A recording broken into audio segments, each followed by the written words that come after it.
ഇന്നിപ്പോ ലക്ഷ്മിപ്രിയ ചേച്ചിയും പിന്നെ തൃപ്പൂണിത്തറ വനിതാ സെൽ SI രേഷ്മ മാം അവർക്ക് രണ്ടുപേർക്കെതിരെയുള്ള മൊഴിയാണ് ഇപ്പൊ ഇന്ന് ഞാൻ കൊടുക്കാൻ പോകുന്നത്. അന്ന് അനധികൃതമായിട്ട് എന്നെ പോലീസ് സ്റ്റേഷനിൽ തടഞ്ഞു. ടിനിട്ടോ സാമൂഹിക വിപത്ത് പരാതിയുമായി ഏതറ്റം വരെ പോകും എന്ന് അൻസിബ പറഞ്ഞിട്ടുണ്ട്. വളരെയധികം സന്തോഷം. Justice for Ansiba. അൻസിബയ്ക്ക് ഇവിടെ നീതി കിട്ടണം. ഇവിടെ അൻസിബയ്ക്ക് നീതി കിട്ടിയില്ലെങ്കിൽ ഇനി ഈ പറയുന്ന AMMA സംഘടനയിൽ ഒരുപാട് പേർ, ഒരുപാട് സ്ത്രീകൾ ഇനിയും അനുഭവിക്കും എന്നതിൽ ഒരു മാറ്റവുമില്ല. ടിനി ടോമിനെ പോലുള്ളവന്മാരുടെ കറുത്ത കരങ്ങൾ കാരണം ഇവിടെ ഇനി ഒരുപാട് സ്ത്രീകൾ അനുഭവിക്കുന്നത്, അതിൽ ഒരു മാറ്റമില്ല. Justice for Ansiba. ഞാൻ മാക്സിമം നിങ്ങളുടെ ഹാഷ്ടാഗ് ക്രിയേറ്റ് ചെയ്യാനേ പറയത്തുള്ളൂ. അതായത് എൻ്റെ വീഡിയോയിൽ മാത്രമല്ല, സകലമാന ന്യൂസ് ചാനലുകളിലും നിങ്ങൾ ഈ അൻസിബയുമായിട്ട് റിലേറ്റ് ചെയ്ത് എവിടെ ഏത് വീഡിയോ ഒക്കെ കാണുന്നു, അൻസിബയെ സപ്പോർട്ട് ചെയ്ത് സംസാരിക്കുന്ന ഏതൊക്കെ വീഡിയോ കാണുന്നു, അവിടെ എല്ലാം പോയിട്ട് ജസ്റ്റിസ് ഫോർ അൻസിബ എന്ന ഹാഷ്ടാഗ് ക്രിയേറ്റ് ചെയ്യണം. കാരണം ഇവിടെ നമ്മൾ മലയാളികളെല്ലാം ഒരുമിച്ച് നിൽക്കണം. ഞാൻ നല്ലപോലെ അന്വേഷിച്ച് ജെനുവിൻ സോഴ്സുകളിൽ നിന്നുമാണ് ഈ പറയുന്ന ടിനി ടോമിനെ കുറിച്ചിട്ടായാലും അൻസിബയെ കുറിച്ചിട്ടായാലും മറ്റു പലരെ കുറിച്ചിട്ടുമായാലും ഞാൻ അത്യാവശ്യം നന്നായിട്ട് അറിഞ്ഞിട്ടുള്ള ലക്ഷ്മി പ്രിയയൊക്കെ പറ്റിയിട്ട് നല്ല നല്ല കാര്യങ്ങൾ ഞാൻ നല്ലവണ്ണം അറിഞ്ഞിട്ടുണ്ട്. എന്തായാലും വരും ദിവസങ്ങളിൽ നമുക്ക് നോക്കാം. അപ്പോൾ ഞാൻ നല്ലപോലെ അന്വേഷിച്ചിട്ടാണ് ഈ പറയുന്നവരെയൊക്കെ കുറിച്ചിട്ട് അത്യാവശ്യം കാര്യങ്ങൾ അറിഞ്ഞത്. അപ്പോഴും ഞാൻ അന്വേഷിച്ച് അറിഞ്ഞതെടുത്തോളം വെച്ച് 100% അൻസിബയുടെ ഭാഗത്താണ് ന്യായം. അവളാണ് ഈ ഒരു വിഷയത്തിൽ ശരിയെന്നോ കാര്യമാണ് അറിഞ്ഞിട്ടുള്ളത്. എന്തായാലും കൊള്ളാം. അൻസിബ ഇപ്പൊ പരാതിയുമായി മുന്നോട്ട് പോകുന്നുണ്ട്. കാര്യങ്ങളൊക്കെ നിങ്ങൾ മീഡിയയിൽ കണ്ടു കാണും. ഞാൻ എന്തായാലും കുറച്ച് ഭാഗങ്ങൾ നിങ്ങൾക്കായിട്ട് ഇവിടെ ഒന്ന് കാണിക്കാം. ലക്ഷ്മിയുടെ പരാതിയിൽ മാത്രമാണ് മൊഴി കൊടുക്കുന്നത്. ഈ ടിനിയുടെ കാര്യങ്ങളൊക്കെ എന്താണ് ഉദ്ദേശിച്ചത്? ഇന്നിപ്പോ ലക്ഷ്മിപ്രിയ ചേച്ചിയും പിന്നെ തൃപ്പൂണിത്തറ വനിതാ സെൽ SI രേഷ്മ മാം അവർക്ക് രണ്ടുപേർക്കെതിരെയുള്ള മൊഴിയാണ് ഇപ്പൊ ഇന്ന് ഞാൻ കൊടുക്കാൻ പോകുന്നത്. അന്ന് അനധികൃതമായിട്ട് എന്നെ പോലീസ് സ്റ്റേഷനിൽ തടഞ്ഞു വെക്കുകയും വ്യാജ പരാതിയിൽ എന്നെ വിളിപ്പിക്കുകയും ചെയ്ത പരാതിയിൽ, അതായത് തൃപ്പൂണിത്തറ പോലീസ് സ്റ്റേഷനിൽ വ്യാജ പരാതി അൻസിബയ്ക്കെതിരെ ലക്ഷ്മിപ്രിയ കൊടുത്ത് അവിടെ വിളിച്ചു വരുത്തി 3 മണിക്കൂറോളം ഈ അൻസിബ ഹരാസ് ചെയ്യപ്പെടുകയും അതോടൊപ്പം അവിടുത്തെ രേഷ്മയെ ഏതൊക്കെ SIയും CA ആരൊക്കെ ഉണ്ടായിരുന്നോ എല്ലാവരും കൂടി വളഞ്ഞിട്ട് ഈ പെണ്ണിനെ ഹരാസ് ചെയ്തിട്ടുണ്ടായിരുന്നു. അപ്പൊ അതിനെ തുടർന്ന് ആ പരാതിയും കൊടുക്കണം, ഈ ലക്ഷ്മിപ്രിയയുടെ അണ്ണാക്കിലും കൊടുക്കണം. അതിനുശേഷം ടിനി ടോമിന്റെ ഈ വർഗീയത പറച്ചിലും മറ്റുള്ളവരെ വെച്ച് അവിഹിതം പറച്ചിലും ഇമാതിരി തന്തയില്ലാത്ത വർത്തമാനത്തിന് എതിരെ യവനെതിരെ നീങ്ങണം. വെറും വെറും വെറും ലിറ്ററലി മാക്സ് അൾട്രാ മാക്സ് ഉടായ്പാണ് ഈ പറയുന്ന ടിനി ടോം എന്നാണ് അറിയാൻ സാധിക്കുന്നത്. ഇവൻ ഈ കാണുന്നതും കേൾക്കുന്നതുമല്ല. ഞാൻ വിചാരിച്ചു നിനക്ക് മിമിക്രിയിൽ കഴിവില്ലാത്തതുകൊണ്ട് നിനക്ക് ഒന്നിലും കഴിവില്ലെന്ന്. പക്ഷെ കുത്തിത്തിരിപ്പിൽ ഇമാതെ അപരാധം പറച്ചിൽ നീ ബീക്കിലാവില്ല. എന്തായാലും ഇവന്റെ മിമിക്രിയാണ് കോമഡി. ഇവന്റെ വിചാരം ഇവൻ എല്ലാവരും അനുകരിച്ച് അങ്ങോട്ട് മെഴുകുകയാണെന്ന്. അയ്യോ, കോമഡി ഒന്നും കാണിക്കല്ലേ. എമ്പുരാനെ എമ്പുരാനെ നശിപ്പിച്ചു കളഞ്ഞു ലാലേട്ടനെ. ഓക്കെ, അങ്ങനെ സ്വന്തം സൗണ്ടിൽ എല്ലാവരെയും അനുകരിക്കുന്ന ഒരു പ്രശസ്ത കലാകാരനാണ് നമ്മുടെ ടിനി ടോം. ടിനി ടോം ഏട്ടന്റെ ഇടപാടും ഒക്കെ ഇപ്പൊ പൂട്ടുമെന്നാണ് മനസ്സിലാക്കാൻ സാധിക്കുന്നത്. അൻസിബ പറ. ടിനിയുടെ പരാതി എങ്ങനെയാണ്? ടിനിക്കെതിരെയുള്ള പരാതിയും മറ്റു കാര്യങ്ങളൊക്കെ എന്താണ്? ടിനിയോട് എങ്ങനെയാണ് ഇനി ഒരു സമീപനം? അദ്ദേഹം എന്നോട് മാത്രം. എന്റെ പൊന്നൻസിബ, നീ എന്തിനാണ് ഇവനൊക്കെ അദ്ദേഹം എന്ന് പറയുന്നേ? Okay, wrong. This is rang. നമ്മുടെ ബാലയുടെ ഭാഷ പറഞ്ഞു കഴിഞ്ഞാൽ ദിസ് ഈസ് റാങ്. ഓക്കെ, ഈ പറയുന്നവന് അദ്ദേഹം എന്നൊന്നും പറയണ്ട. നിന്നെ വെച്ചിട്ട് അവിഹിതം, നിന്റെ രണ്ടാം അച്ഛനുമായിട്ട് അവിഹിതം, ലാലേട്ടനുമായിട്ട് അവിഹിതം, നീ ജിഹാദി തീവ്രവാദി എന്നൊക്കെ പറഞ്ഞ് പല രീതിയിൽ നിനക്കെതിരെ ആരോപണങ്ങൾ ഉന്നയിച്ച അല്ലെങ്കിൽ കുൽസിതം പറഞ്ഞ ഒരുത്തനാണ് ഈ ടിനി ടോം എന്ന് പറയുന്നവൻ. ഇവനെ നീ അദ്ദേഹം എന്ന് പറയേണ്ട ഒരു കാര്യമില്ല. ഇത്രയും ബഹുമാനമൊന്നും കൊടുക്കരുത്. ഇങ്ങനെ ഉള്ളവന്മാർക്ക് ബഹുമാനമേ കൊടുക്കരുത്. ഓക്കെ, ഇവന്റെയൊക്കെ ഈ പൊയ് മുഖംമൂടികൾ അഴിഞ്ഞു വീഴുന്ന സത്യസന്ധമായിട്ടുള്ള കാര്യങ്ങൾ പുറത്തു വരണം. എന്തായാലും വരും ദിവസങ്ങളിൽ ഇടപാട് ക്ലോസ് ആവും. അത് കൺഫേമാണ്. നല്ല ദ്രോഹം ചെയ്തത് ഒരു സമൂഹത്തിനോടാണ്. പ്രത്യേകിച്ച് കേരളം പോലെ ഇത്രയും സെക്യുലർ ആയിട്ടുള്ള ഒരു സ്റ്റേറ്റിലുള്ളവരോടാണ് തെറ്റ് ചെയ്തിരിക്കുന്നത്. ഭയങ്കര മോശമാണത്. ഒരാളോടുള്ള വ്യക്തിവൈരാഗ്യം തീർക്കാൻ വേണ്ടി ഒരാൾക്കെതിരെ ഒന്നും കിട്ടാതിരിക്കുമ്പോ പേര് അൻസിബ ഹാസനാണ്, എന്നാ പിന്നെ എങ്ങനെ ഇതങ്ങ് ഉപയോഗിച്ചേക്കാം എന്ന് കരുതിയിട്ട് തെറ്റായിട്ടുള്ള ഒരു മെസ്സേജാണ് സമൂഹത്തിന് കൊടുക്കുന്നത്. അതെ, പേര് അൻസിബ ഹാസനാണ്, അതുകൊണ്ട് ഇതിനെ അങ്ങ് ഉപയോഗിക്കാം. അതായത് ജിഹാദി ആക്കിയും മുസ്ലിം ആയതുകൊണ്ടും അതിന്റെ പേരിൽ വർഗീയത പറഞ്ഞും ഇവനെപ്പോലുള്ള ഇത്തരം നാറികൾ അങ്ങോട്ട് തുടങ്ങുന്നുണ്ട്. VD സതീശൻ എന്ന് പറയുന്ന നമ്മുടെ ബഹുമാനപ്പെട്ട CM-നോടാണ് എനിക്ക് പറയാനുള്ള, ഇത്തരം കാര്യങ്ങൾ, ഇത്തരം ചെറ്റ പരിപാടികൾ ചെയ്ത ഇവനൊക്കെ എതിരെ തക്കതായ നടപടിയെടുക്കണം. ലക്ഷ്മിപ്രിയ ഉൾപ്പെടെ തക്കതായ നടപടിയെടുക്കണം. അടുത്ത് ഈ അമ്മ എന്ന് പറയുന്ന സംഘടനയിൽ പ്രസിഡന്റായിട്ടിരിക്കുന്ന ശ്വേതാമാനോണം പിരിച്ചുവിടണം. എന്തിനാണ്? സ്വയം രാജിവെച്ച് പുറത്തു പോകൂ. ഉളുപ്പില്ലാണ്ട് ഇങ്ങനെ ഇരിക്കാണ്ട് സ്വയം രാജിവെച്ച് പുറത്തു പോകൂ. എനിക്ക് കൂടുതലൊന്നും പറയാനില്ല. എന്തിനാണ് ഇങ്ങനെ ഉളുപ്പില്ലാണ്ടിരിക്കുന്നത്? അതുപോലെ ഈ പറയുന്ന അൻസിബ ഒരു സ്ഥാനമുണ്ടായിരുന്നു, വൈസ് ചെയർപേഴ്സൺ ഏതോ ഒരു സ്ഥാനത്തിലായിരുന്നു ഈ അമ്മ എന്ന് പറയുന്ന സംഘടനയിൽ. ആ സ്ഥാനത്തിൽ നിന്നുമാണ് നിലവിൽ ഒഴിഞ്ഞിട്ടുള്ള, സംഘടനയിൽ നിന്നും ഒഴിഞ്ഞിട്ടില്ല. ഓക്കെ, എന്തായാലും അൻസിബ എനിക്ക് പറയാനുള്ള ആ സംഘടനയിൽ നിൽക്കണം. നിന്നെപ്പോലുള്ളവരാണ് മുൻപന്തിയിൽ വന്നിട്ട് ആ സംഘടന കൈകാര്യം ചെയ്യേണ്ടത്. അല്ലാതെ കുറെ കഴുപ്പണം കെട്ടതുകൾ കയറി ഇരുന്നിട്ടല്ല കൈകാര്യം ചെയ്യേണ്ടത്. നിന്നെപ്പോലെ ജെനുവിനായിട്ടുള്ള ആൾക്കാർ വേണം ഓരോ സംഘടനയിലും ഭാരവാഹിയായിട്ട് മുൻകൈ എടുത്ത് സംഘടന മുന്നോട്ട് കൊണ്ടുപോകേണ്ടത്. നിനക്കാണ് അവിടെ പ്രസിഡന്റ് സ്ഥാനത്തിന് യോഗമുള്ളത്, യോഗ്യതയുള്ളതെന്നാണ് ഞാൻ പറയുന്നത്. അല്ലാണ്ട് അവിടെ കുറെ ഇരുന്നിട്ട് ഒരു സംഘടനയിൽ ഒരു പ്രശ്നം വരുമ്പോൾ അത് നിങ്ങൾ വീട്ടിൽ പോയി തീർത്താൽ മതി എന്ന് പറയുന്ന അത്തരം ആൾക്കാരല്ല ആ സംഘടനയിൽ ആവശ്യം. മനസ്സിലായോ? അത് നിങ്ങൾ നോട്ട് ചെയ്യണം ആ പോയിന്റ്. ഇവിടെ അൻസിബയെ വലിച്ച് തറയിലിട്ടതിന്റെ റീസൺ തന്നെ അൻസിബ അവിടെ വാ തുറക്കുന്നത് കൊണ്ടാണ്, തെറ്റ് കാണുമ്പോൾ ചൂണ്ടിക്കാണിക്കുന്നത് കൊണ്ടാണ്. അവളെ എങ്ങനെയെങ്കിലും ഒറ്റപ്പെടുത്തി അടിച്ചമർത്തി അവിടെ പലർക്കും കയറിയിട്ട് ഇരുന്ന് ഉരുണ്ട് കളിക്കാനുള്ള ഒരു തോന്നിവാസ ഫീൽഡാക്കി എടുക്കാനുള്ള ഫീൽഡ് ഔട്ട് അണ്ണന്മാരെയും അണ്ണാച്ചിമാരുടെയും ചേച്ചിമാരുടെയൊക്കെ ആഗ്രഹങ്ങൾ. എന്തായാലും അൻസിബ പറ. ഭാഗ്യവശാൽ കേരളത്തിലാണ് നമ്മളെല്ലാവരും ജീവിക്കുന്നത്. മലയാളികൾ എല്ലാവർക്കും കാര്യം മനസ്സിലായിട്ടുണ്ട്. അപ്പൊ എന്തായാലും ആ ചെയ്തതിനോട് ഒരിക്കലും ന്യായീകരിക്കാൻ പറ്റൂല. അതിനുള്ള ശിക്ഷ അദ്ദേഹം അനുഭവിച്ചേ പറ്റുള്ളൂ. തീർച്ചയായിട്ടും ഞാൻ പരാതിയായിട്ട് മുന്നോട്ട് പോകും. അതിനുള്ളൊരു കാരണം കൂടെ ഉണ്ട്. ഞാൻ അമ്മയിൽ ഓൾറെഡി പരാതി അയച്ചിട്ടുണ്ടായിരുന്നു. അപ്പൊ പരാതി അയച്ചു കഴിഞ്ഞ അവസാനം മീഡിയയുടെ പ്രഷർ കാരണമാണ് അമ്മയിൽ നിന്ന് പറയണത് കേൾക്കാം. അതിന്റെ മുന്നേ ഞാൻ പല പരാതികൾ കൊടുത്തിട്ടും ഈ കാര്യങ്ങളെല്ലാം പറഞ്ഞിട്ടും ആരും കേട്ടിട്ടില്ല. മീഡിയയുടെ പ്രഷർ കാരണം മാത്രമാണ് എന്നാ കേൾക്കാം എന്ന് പറഞ്ഞു.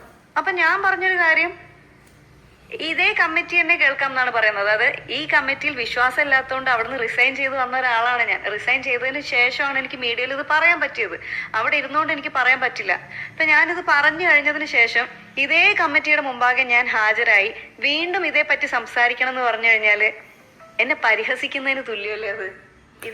ഉള്ളതാ. കാരണം ഈ അൻസിബ എന്ന് പറയുന്ന പെൺകുട്ടിക്ക് അവിടെ നിന്ന് മോശം അനുഭവങ്ങൾ ഉണ്ടായപ്പോൾ അവളവിടെ പരാതിപ്പെട്ടിട്ട് ഇത് നമുക്ക് നോക്കാൻ പറ്റത്തില്ല എന്നാണ് സംഘടന അടക്കം പറഞ്ഞത്. ആ സ്ഥിതിക്ക് ഇനി ഇത്രയും വലിയ വിഷയമായി, മീഡിയ ചർച്ചയായി, ഇത്രയും വലിയ വിഷയമായി, നാട്ടുകാരെല്ലാം ഏറ്റെടുത്ത് എല്ലാവരും അൻസിബയെ സപ്പോർട്ട് ചെയ്ത് ഇത്രയും കേരളക്കരയുടെ സപ്പോർട്ട് മൊത്തം അൻസിബയ്ക്ക് വന്നു തുടങ്ങിയപ്പം ബാ മോളെ നമുക്കിവിടെ ഇരുന്ന് സംഘടനയിൽ ഇരുന്നൊന്ന് സംസാരിക്കാം.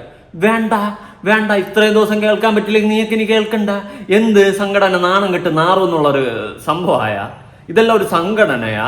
എന്തിനാണോ ഇങ്ങനെ, എന്തിനാണോ നീയൊക്കെ ഇങ്ങനെ കുറെ എണ്ണം കയറി ഇന്ന് ഫീൽഡ് ഔട്ട് ആയ കുറെ എണ്ണം കയറി ഇന്ന് സംഘടന എന്ന പേരിൽ കണ്ട പാവം പിടിച്ച പെമ്പിള്ളാരെ ജീവിതം നശിപ്പിച്ച് തൊലച്ചിട്ടുള്ള ഇമാതിരി സ്റ്റേറ്റ്മെന്റുകളും പരിപാടികളും കാട്ടിക്കൂട്ടുന്ന എന്തിന്റെ അടിസ്ഥാനത്തിലാണ്? സീരിയസ്ലി ചോദിക്കണം, പുച്ഛമാണ് തോന്നുന്നേ. അയ്യോ, ശ്വേതാമേനോന്റെ അടുത്തൊക്കെ എനിക്ക് വെറും പുച്ഛമാണ് തോന്നുന്നേ. ഒരു പെൺകുട്ടിക്ക് ആ സംഘടനയുമായി ബന്ധപ്പെട്ട് ഓരോ ഇഷ്യൂസ് ഉണ്ടായപ്പോൾ നിങ്ങളുടെ കൂട്ടുകാരിയായ ലക്ഷ്മി പ്രിയ കൊണ്ട് വ്യാജ പരാതി കൊടുത്ത ആ പെണ്ണിനെ കൊടുക്കാൻ ശ്രമിച്ചത് അടക്കം ഇങ്ങനെ ഒരു ഇഷ്യൂ ഉണ്ടായപ്പോൾ ആ പെണ്ണ് അതിനെ പറ്റിയിട്ട് ഒരു പരാതി വന്നിട്ടോ അതിനെ പറ്റി സംസാരിക്കാൻ നിന്നിട്ടോ നിങ്ങൾക്ക് ആർക്കും ചെവി കോർക്കാൻ വയ്യ. ഇപ്പൊ എല്ലാവരും കൂടിയിട്ട് വിളിക്കുകയാണോ? ഇപ്പൊ എന്ത് പറ്റി? മീഡിയ ഏറ്റെടുത്ത്, സോഷ്യൽ മീഡിയ ഏറ്റെടുത്ത്, സമൂഹ ജനങ്ങൾ, മലയാളികൾ മൊത്തം ഏറ്റെടുത്തപ്പോൾ നിനക്കൊക്കെ ഇരിക്കപ്പുറതിയില്ലല്ലേ? കയ്യിൽ നിന്ന് പോയെന്ന് മനസ്സിലായല്ലേ? ശ്വേതാമേനോനായാലും ലക്ഷ്മി പ്രിയ ആയാലും ടിനി ടോം ആയാലും എല്ലാവർക്കും കയ്യിൽ നിന്ന് പോയെന്ന് അങ്ങ് മനസ്സിലായപ്പോൾ നൈസായിട്ട് അൻസിബയെ വിളിക്കണം, വാ മോളെ നീ വാ നമുക്കിരുന്ന് സംസാരിക്കാം. ഈ സെറ്റപ്പ് കൊള്ളാം, കില്ലാടികൾ തന്നെ അതൊക്കെ. എനിക്കൊരു നീതിയും തരാത്ത ഇതേ കമ്മിറ്റിയുടെ മുന്നിൽ പോയിരുന്നിട്ട് ഞാൻ എന്ത് പറയാനാ? അല്ലെങ്കിൽ അവരെന്ത് കേൾക്കാനാ? എനിക്ക് വേണ്ടി എന്തെങ്കിലും ന്യായത്തിന്റെ കൂടെ ഇരിക്കോ? ഇനി നീ ഒന്നും മിണ്ടണ്ട. ഇനി നീ മീഡിയയിൽ സംസാരിക്കണം അൻസിബ. ജനങ്ങൾ നിന്നോടൊപ്പമുണ്ട്, ജനങ്ങൾ നിനക്ക് വേണ്ടി നിൽക്കും, അത് മതി. ഇനി സംഘടനയില് ന്യായീകരണം ഒന്നും നീ കേൾക്കണ്ട. നിനക്ക് വേണ്ടിട്ട് ഇനി ജനങ്ങൾ നിൽക്കും, ജനങ്ങളുടെ സപ്പോർട്ടുണ്ട്. ഞാൻ ആരോപണം പറയുന്നത് ആർക്കെതിരെയാണ്? ടിനി ടോം എന്ന് പറഞ്ഞ അദ്ദേഹത്തിനെതിരെയാണ്. അദ്ദേഹത്തെ സപ്പോർട്ട് ചെയ്യുന്ന എനിക്കെതിരെ വ്യാജ പരാതി നൽകിയ വൈസ് പ്രസിഡന്റ്, ഇങ്ങനെ ഇരിക്കുന്ന ഇവരുടെ മുമ്പാകെ ഞാൻ വീണ്ടും ഹാജരായി വീണ്ടും ഞാൻ ഈ കാര്യങ്ങൾ പറഞ്ഞു കഴിഞ്ഞാൽ എനിക്ക് നീതി കിട്ടുമെന്ന് തോന്നുന്നുണ്ടോ? അല്ലെങ്കിൽ തന്നെ ഞാൻ ആദ്യമായിട്ട് കേൾക്കുകയാണ് കുറ്റാരോപിതർ ഇരുന്നിട്ട് നീതി തരാൻ വേണ്ടിയിട്ട് സംസാരിക്കുന്ന കാര്യം. മറ്റാരെങ്കിലും ഇരുന്നല്ലേ സാധാരണ സംസാരിക്കുക? അത് ശരിയാട്ടാ. കുറ്റം ആരോപിക്കപ്പെട്ട ലക്ഷ്മി പ്രിയ, ടിനി ടോം ഇവരൊക്കെയാണ് നീതി കൊടുക്കാനും വേണ്ടിയിട്ട് ഇരിക്കുന്നത്. കൊള്ളാം. അടുത്ത് ശ്വേതാമേനോൻ, കൊള്ളാം. എല്ലാവരും കൊള്ളാം, കലക്കൻ ടീമുകളാണ്. എങ്ങനെ കുറെ എണ്ണത്തിന് കഴിപ്പണം കെട്ടാനൊക്കെ ചൂസ് ചെയ്തെടുത്ത് എനിക്ക് മനസ്സിലാവത്തോണ്ട് ചോദിച്ചതാ. സൂപ്പറാ, നീയൊക്കെ സൂപ്പറാടാ. ഒരു നീതി നടപ്പാക്കാൻ വേണ്ടിയിട്ട്. അപ്പൊ ഞാൻ ആകെ ആവശ്യപ്പെട്ടത് മറ്റൊരു സമിതിയെ വെക്കണം. അപ്പൊ ഞാൻ ആവശ്യപ്പെട്ടത്, എനിക്ക് എന്റെ മനസ്സിൽ വന്ന 3 പേരുകളായതുകൊണ്ട് മാലാപാർവതി ചേച്ചിയുടെ പേരും രമേശ് പിഷാരടി ചേട്ടന്റെ പേരും ധ്യാൻ ചേട്ടന്റെ പേരും ഒക്കെ ഞാൻ പറഞ്ഞത്. അപ്പൊ ഞാൻ അയച്ച മെയിലിൽ കൃത്യമായിട്ട് ഞാൻ മെൻഷൻ ചെയ്തിട്ടുണ്ടായിരുന്നു, ഇനി ഇവര് അവൈലബിൾ അല്ല എന്നുണ്ടെങ്കിൽ ബയസ്ഡ് ആയിട്ട് തീരുമാനങ്ങൾ എടുക്കാത്ത ആളുകൾ വേറെ മെമ്പേഴ്സ് അമ്മയിലുണ്ടല്ലോ. അങ്ങനെയുള്ള ആരെങ്കിലും വെച്ചിട്ട് നിങ്ങളൊരു സമിതി ഉണ്ടാക്കൂ, എന്നിട്ട് അവരുടെ മുമ്പാകെ ഞാൻ ഹാജരായിട്ട് ഞാൻ സംസാരിക്കാമെന്ന്. ന്യായം അല്ലേ? സത്യം പറഞ്ഞാൽ ഈ സംഘടനയിൽ നീ ഇനി പോകരുത്, അതാണ് ചെയ്യാനുള്ളത്. ഇനി പോകുന്നുണ്ടെങ്കിൽ ഇതിനെല്ലാം ചവിട്ടി പുറത്താക്കിയിട്ട് വേണം പോവാൻ. പിന്നെ ഈ പറഞ്ഞ പോലെ രമേഷ് പിഷാരടിയും ധ്യാൻ ശ്രീനിവാസനും ഇവർക്കൊക്കെ ഒരു ദിവസം മാറ്റി വെച്ചിട്ട് വന്നാൽ എന്താ കുഴപ്പം? ഒരു പെണ്ണിന് എതിരായിട്ട് നിങ്ങളുടെ സംഘടനയ്ക്കകത്തുനിന്ന് വ്യാജ ആരോപണങ്ങൾ പോയ കേസല്ലേ? ഒരു പെണ്ണിന്റെ ലൈഫല്ലേ, അവളുടെ കരിയറല്ലേ, അവളുടെ ജീവിതമല്ലേ? ഓക്കെ, അപ്പോൾ ഇവർക്ക് ഒരു ദിവസം മാറ്റി വെച്ചിട്ട് എന്തുകൊണ്ട് വന്നൂടാ എന്നതാണ് എൻ്റെ ക്വസ്റ്റ്യൻ. ഒരു ദിവസം ഇവർക്ക് ഈ പറഞ്ഞ രമേഷ് പിഷാരടിക്കായാലും ധ്യാൻ ശ്രീനിവാസനായാലും മറ്റേ ലേഡിക്കായാലും അവരുടെ എല്ലാ ആവശ്യങ്ങളൊക്കെ മാറ്റി വെച്ചിട്ട് ഒരു 3-4 മണിക്കൂർ ഇതിന് വേണ്ടിയിട്ടൊന്ന് മാറ്റി വെച്ചാൽ എന്താണ് കുഴപ്പം? ഒരു പ്രശ്നമുള്ളതായിട്ട് എനിക്ക് തോന്നുന്നില്ല.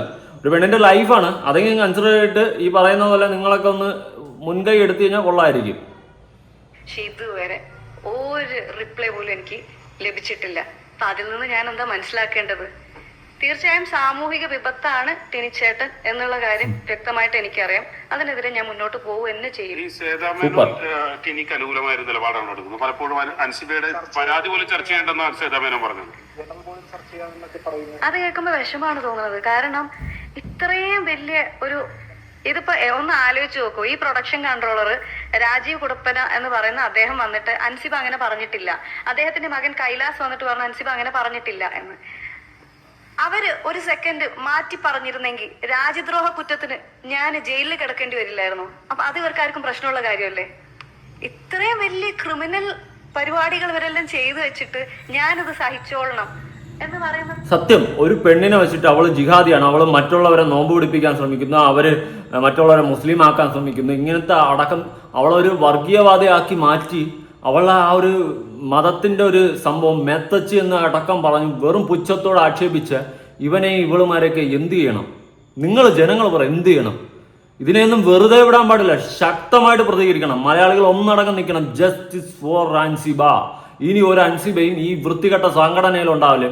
പേര് മാറ്റിക്കോ, കുഞ്ഞമ്മയുടെ അളിയൻ എന്നാവല്ലോ ഇട്ടോ, കേട്ടോ. ഉള്ള കാര്യം പറയാം, അമ്മ പോലും അമ്മയുടെ വില കളയാനായിട്ട് ഓരോ സംഘടന കോപ്പ്. എന്ത് ന്യായമെന്ന് എനിക്ക് മനസ്സിലാവുന്നില്ല. അപ്പൊ ഇത് ചെയ്യുന്ന ആളുകൾ ഒരിക്കലും നമ്മുടെ മുന്നിൽ, ഈ സൊസൈറ്റിയുടെ മുന്നിൽ ഞെളിഞ്ഞു നിന്ന് നല്ല ആളുകളാണ് എന്നുള്ളൊരു കപട മുഖത്തോടെ നിൽക്കാൻ പാടില്ല. അവരുടെ ആ കപട മുഖം താഴെ വീഴ തന്നെ വേണം. ഇതുവരെ റിപ്ലൈ ഒന്നും വന്നിട്ടില്ല. അപ്പൊ അതുകൊണ്ട് പരാതിയുമായിട്ട് മുന്നോട്ട് പോവാന്ന് വിചാരിക്കുന്നത് ഇദ്ദേഹമാണ് എന്റെ. അതെ അതെ. ഒപ്പം തന്നെ ഈ സാമ്പത്തിക ഇടപാടുകൾ ഉണ്ടായിരുന്നു. ഒരു കൈലാഷ് ഒരു മ്യൂസിക് ഷോ നടത്തിയിരുന്നു, 11 ലക്ഷം രൂപ അവിടെ കൊടുത്തിരുന്നു. സരയു ഭർത്താവിനെ കൊണ്ട് ഒരു AV ജയിച്ചിരുന്നു, 2.5 ലക്ഷം രൂപ കൊടുത്തിരുന്നു. ഇതൊക്കെ അൻസിബ അന്ന് ചോദ്യം ചെയ്തിരുന്നു കാര്യങ്ങളൊക്കെ. ചോദ്യം ചെയ്തിരുന്നു. അതാണ് പ്രശ്നം. അൻസിബ എല്ലാം ചോദ്യം ചെയ്യുമായിരുന്നു. അവിടെ കാണിക്കുന്ന തന്തയിലായ്മകളെ എല്ലാം കാണുമ്പോൾ അൻസിബ ചോദ്യം ചെയ്യുമായിരുന്നു. ഇതായിരുന്നു അവരുടെ പ്രശ്നം. കാരണം അവർ വരച്ച വരയിൽ അൻസിബ നിന്നില്ല. അവൾ തെറ്റ് കാണുമ്പോൾ ചോദിക്കും, അവിടെ കണക്ക് കാര്യങ്ങൾ വരുമ്പോൾ അവൾ ചോദിക്കും, എന്താന്നൊക്കെ പറഞ്ഞ് അവൾ ചോദിക്കുമ്പോൾ വലിക്കുന്നവർക്കും വലിപ്പിക്കുന്നവർക്കും ഒന്നും പറ്റുന്നില്ല. അപ്പോൾ ഇനി ഇവളെ എങ്ങനെയെങ്കിലും ഇതിൽ നിന്ന് പുറത്ത് ചാടിക്കണം. അതിന് വേണ്ടിയിട്ട് കുറേ സാധനങ്ങൾ, ആ പെണ്ണിൻ്റെ ജീവിതം നശിപ്പിക്കുന്ന രീതിയിൽ അവൾ കരഞ്ഞുകൊണ്ട് ഇറങ്ങി പോകത്തക്ക രീതിയിലുള്ള കാര്യങ്ങൾ, സ്റ്റേറ്റ്മെൻറ്റുകൾ എടുത്ത് അവളെ നെഞ്ചത്തങ്ങ് ഇട്ടുകൊടുത്ത്. മനസ്സിലായ ടിനിയേട്ടാ? താനൊരു കില്ലാടിയാ, കില്ലാടി. അഭിനയിക്കാൻ അറിയില്ല എവിടെ, സ്റ്റേജിലും സ്ക്രീനിലും. ജീവിതത്തിൽ നല്ലപോലെ അഭിനയിക്കും. അത് നടൻ തന്നെയാണ് ടിനിയേട്ടാ. നിങ്ങളോ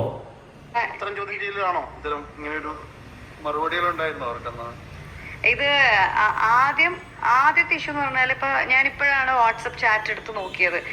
അതായത് ജനുവരി 12-ന് പ്രസിഡന്റ് നമ്മുടെ EC വാട്സപ്പ് ഗ്രൂപ്പിൽ മെസ്സേജ് ഇട്ടിട്ടുണ്ട്. ടൈറ്റിൽ സ്പോൺസർഷിപ്പ് ടെമ്പിൾ വരുന്നതിന്റെ ഡിസിഷൻ എന്താണ് എടുക്കുന്നത് എന്ന് ചോദിച്ചിട്ട്. അപ്പൊ അതിന്റെ മുന്നേ ഇതിന്റെ ചർച്ചകൾ നടന്നിട്ടുണ്ട്. അപ്പോൾ ആ സമയത്താണ് ഞാൻ ഇങ്ങനെ വ്യക്തിപരമായിട്ട് ഞാൻ പറഞ്ഞത്, ഇതൊരു ധാർമ്മികതയുടെ പേരിൽ പറയുന്നതാണ്, ഇത് ചെയ്യരുത്. ഒരു വളരെ സെക്യുലർ ആയിട്ട് നിൽക്കുന്ന ഒരു സ്ഥാപനമാണ്. അപ്പോൾ നമുക്ക് ടെമ്പിൾ വേണ്ട, മോസ്ക് വേണ്ട, ചേർച്ച് വേണ്ട, അല്ലെങ്കിൽ നാളെ പാർട്ടികൾ വരും, ഇതൊന്നും വേണ്ട. ഇതൊന്നും ഇല്ലാതെ തന്നെ 32 വർഷം നടന്നു പോയൊരു ചരിത്രം അമ്മയ്ക്കുണ്ട് എന്നിരിക്കെ ഇപ്പോഴും സ്പോൺസേഴ്സിനെ കിട്ടാൻ ബുദ്ധിമുട്ടുള്ള ഒരു സംഘടനയൊന്നും അല്ല.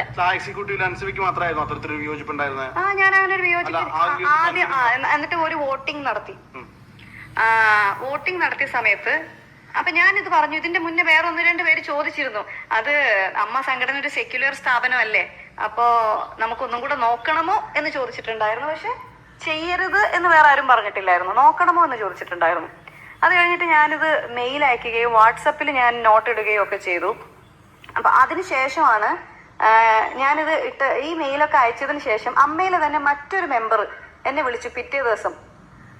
എന്നെ വിളിച്ച് ചോദിച്ച ടോൺ ഇതാണ്: മോളെ, നീ എന്തിനാണ് മോളെ അമ്പലത്തിലൊക്കെ എതിര് നിൽക്കുന്നത്? ഞാൻ സിനിമയിലൊക്കെ ഇങ്ങനെയുള്ള ഡയലോഗ് കേട്ടിട്ടുള്ളൂ. അവൻ ആരാണ് പ്രമുഖ വ്യക്തി? അമ്പലത്തിൽ നിന്നാ കുഴപ്പം? മുസ്ലിംസിന് അമ്പലത്തിൽ പോയി കുഴപ്പമാണോ? ഞാൻ ക്രിസ്ത്യനാണ്, ഞാൻ അമ്പലത്തിൽ പോയി സദ്യ കഴിക്കാറുണ്ട് അവിടെ ഉത്സവമൊക്കെ വരുമ്പോൾ. ഓക്കെ, അടുത്ത് എൻ്റെ ഫ്രണ്ട്സിൻ്റെ കൂടെ ഞാൻ തമിഴ്നാട്ടിലൊക്കെ അമ്പലങ്ങളിൽ പോകാറുണ്ട്. അവിടെ നിന്ന് അവർ തരുന്ന അതൊക്കെ വാങ്ങാറുണ്ട്, ചന്ദനമൊക്കെ പ്രസാദമൊക്കെ. ഓക്കെ, അപ്പം നമ്മളങ്ങനെ മതവും ജാതിയും ഒന്നും പറഞ്ഞൊന്നും അല്ലടേ നമ്മൾ തമ്മിലടിക്കുന്നേ, ഒന്നുമല്ല. ഇതെന്താ ഇങ്ങനെ? മുസ്ലിമായ ഇവിടെ അമ്പലത്തിൽ പോയ കുഴപ്പമെന്ന്? ആർക്കാടാ ഇത്ര കടി? ഇത്രയും വർഗീയ വിഷം നിറഞ്ഞ സാധനങ്ങളാണല്ലോ ഈ സംഘടനക്കകത്തും സിനിമ ഫീൽഡുകളിലും ഇരിക്കുന്നത്. എന്ത് കഴിപ്പണം കണ്ട് ഈ ജനങ്ങൾ ആരാധിക്കുന്ന വലിയ വലിയ സംഭവങ്ങൾ കുറേ എണ്ണം ഉണ്ടല്ലോ. ഇവന്മാരും എല്ലാം കണക്കാ, എല്ലാം ഒന്നിനൊന്നിനും വെച്ച് ഏതെടുത്താലും 916. ഞാൻ ചോദിച്ചു, ചേച്ചി എന്നെ ഭീഷണിപ്പെടുത്തുകയാണോ? ഞാൻ അമ്പലത്തിനും പള്ളിക്കും ക്രിസ്ത്യൻ ചർച്ചിനും ഒന്നും എതിര് നിൽക്കുന്ന ആളല്ല. എന്നെ അങ്ങനെ വർഗീയവാദിയാക്കാൻ ശ്രമം നടത്തല്ലേ ചേച്ചി എന്ന് പറഞ്ഞു. പിന്നെ ഈ ചേച്ചി എന്തൊക്കെയോ പറഞ്ഞു. അപ്പൊ ഞാൻ പറഞ്ഞു, എന്റെ പൊന്നു ചേച്ചി, നീ അങ്ങനെ പറയാൻ പാടണ്ട, ഉത്തരവാദിത്തപ്പെട്ട ഒരു പൊസിഷനിൽ ഇരുന്നിട്ടെന്ന്. ഞാൻ പറഞ്ഞു, ചേച്ചി, ഞാൻ ഉത്തരവാദിത്തപ്പെട്ട പൊസിഷനിൽ ഇരുന്നിട്ട് ഞാൻ എന്ത് പറയണമെന്ന് ഞാനാണ് തീരുമാനിക്കേണ്ടത്, ചേച്ചിയല്ല. അപ്പൊ ഞാൻ പറയേണ്ട കാര്യം ഞാൻ പറഞ്ഞോളൂ. ദയവേത് ഈ കാര്യം പറഞ്ഞു ഇനി എന്നെ ചേച്ചി വിളിക്കരുത് എന്ന് പറഞ്ഞു. ഇമ്മീഡിയറ്റ്ലി ഞാൻ വാട്സപ്പ് ഗ്രൂപ്പിൽ മെസ്സേജ് അയച്ചു. നമ്മുടെ EC ഗ്രൂപ്പിനകത്ത് നടന്നൊരു ചർച്ചയാണ് ഇത്, ടൈറ്റിൽ സ്പോൺസർഷിപ്പുമായി ബന്ധപ്പെട്ടിട്ടുള്ള കാര്യം. ഇതെങ്ങനെയാണ് EC മെമ്പർ അല്ലാത്ത മറ്റൊരു സാധാരണ അംഗം അറിയുകയും എന്നെ വിളിച്ച് ഭീഷണിപ്പെടുത്തുകയും ചെയ്യുന്നത്? ഭയങ്കര മോശം പരിപാടിയാണ് ചെയ്തതെന്ന് പറഞ്ഞു. അപ്പൊ അത് ഏറ്റെടുക്കാൻ ആരുമില്ല. അപ്പോ 1-2 പേര് വന്ന് ചോദിക്കുകയും ചെയ്തു, അത് ഭയങ്കര മോശമായി പോയി, അൻസിബ ഇവിടെ ചർച്ച ചെയ്ത കാര്യം പുറത്തു പോയി പറഞ്ഞത് എന്തിനാന്ന്. അപ്പോ ഇത് തൊട്ടി വർത്തമാനങ്ങളും തൊട്ടി ചർച്ചകളും ചെയ്തിട്ട് അവൾ പുറത്തു പറഞ്ഞതാണോ കുറ്റം? വർഗീയ വിഷങ്ങൾ തുപ്പുന്ന കുറെ കടുപ്പണങ്ങളുടെ സാധനങ്ങൾ. അയ്യോ, പുറത്തേക്ക് പോകുമ്പോൾ വേറൊരു തരത്തിൽ വർഗീയവൽക്കരിക്കാനാണ് ശ്രമം അന്നേ തുടങ്ങിക്കൊണ്ടിരിക്കുന്നത്. അതിനുശേഷമാണ് പിന്നെ ഞാൻ ഈ കാര്യം അറിയുന്നത്. എന്നെ ജിഹാദി എന്ന് വിളിക്കുകയും ഞാൻ മതപരിവർത്തനം നടത്താൻ ശ്രമിച്ചു എന്ന് പറഞ്ഞിട്ട് ഈ രാജീവ് കുടുപ്പനക്കുന്ന് എന്ന് പറഞ്ഞ പ്രൊഡക്ഷൻ കൺട്രോളർ, അദ്ദേഹത്തിന്റെ പേരും അദ്ദേഹത്തിന്റെ മകന്റെ പേരും ഒക്കെ പറയുന്നത്. അവർ രണ്ടുപേരും പബ്ലിക്കായി വന്ന് പറഞ്ഞു അങ്ങനെ ഉണ്ടായിട്ടില്ല എന്ന്. അദ്ദേഹത്തിന്റെ മകൻ എന്റെ കൂടെ ഒരു പടത്തിൽ അസിസ്റ്റന്റ് ഡയറക്ടറായിട്ട് വർക്ക് ചെയ്തിട്ടുണ്ടായിരുന്നു. അയാളുടെ ഇഷ്ടത്തിന് അയാൾ നോമ്പ് നോറ്റു.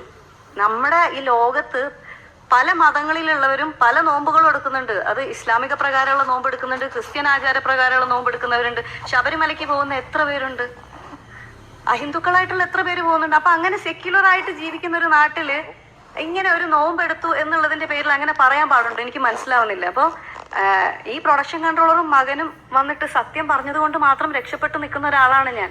അല്ലെങ്കിൽ എന്റെ അവസ്ഥ ഒന്ന് ആലോചിച്ച് നോക്കൂ നിങ്ങൾ. ഞാനൊരു കാര്യം പറയട്ടെ, ഇതൊക്കെ എന്ത് കഴിപ്പണങ്ങട്ട ടീമുകളാണ്. എന്താ ഇങ്ങനെ ഈ സംഘടന മൊത്തം ഇങ്ങനെ ചീഞ്ഞളിഞ്ഞു പോയി?